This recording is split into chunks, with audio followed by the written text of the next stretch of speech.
Alors aujourd'hui on est avec Louis et Marc de la Enchanté. société Agrément Enchanté.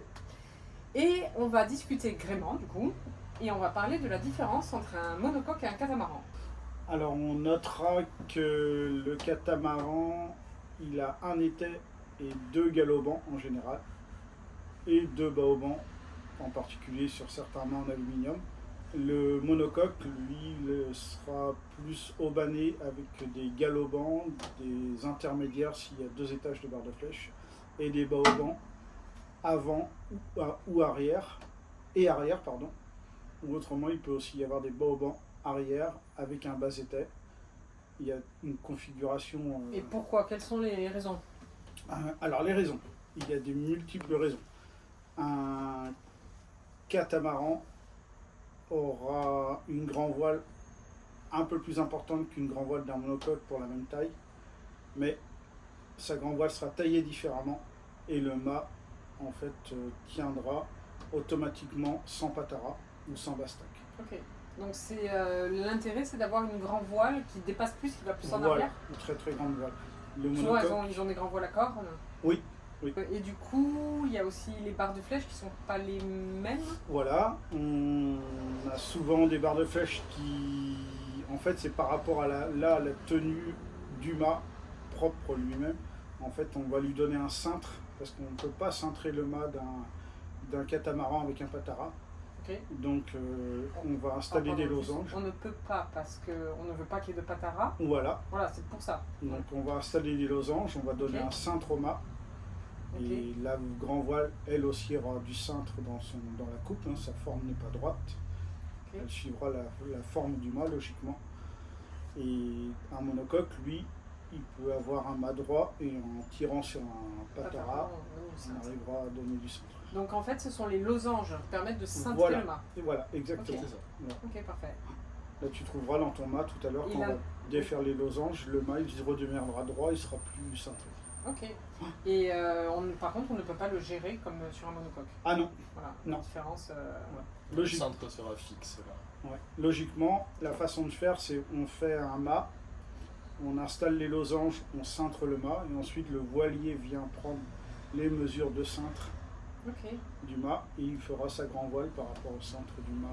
ok, parfait. Mais aujourd'hui, c'est pas le cas. Ok, donc les différences, finalement, la différence, enfin toutes ces différences, encore une fois, c'est surtout par rapport à une grand voile qu'on veut Voilà. plus, qui Ouais. dépasse plus en arrière. Et pour les monocoques, alors qu'on a des grands voiles à cornes, On met des bastacs. ok.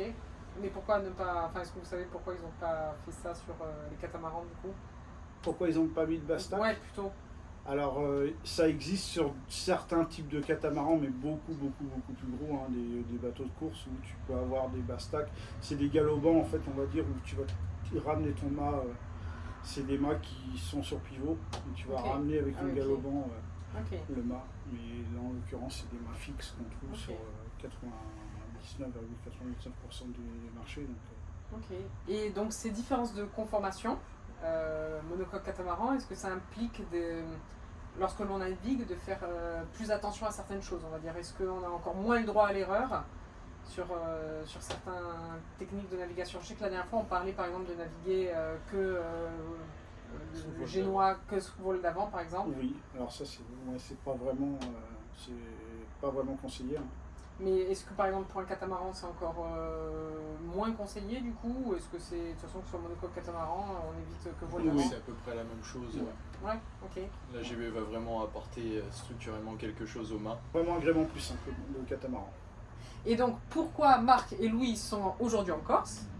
Parce que j'ai eu besoin de faire changer la poutre avant de mon Lagoon 40 et que c'était quelque chose qui ne se faisait pas par les gréeurs qu'il y avait sur la Corse. Donc, la société Agrément s'est proposée de venir en fait sur Ajaccio pour effectuer cette intervention qui s'est très bien déroulée. Et là, comme on aime ce genre d'intervention, on continue et on vient de retirer le mât du Lagoon 42 pour changer les barres de flèche. Voilà.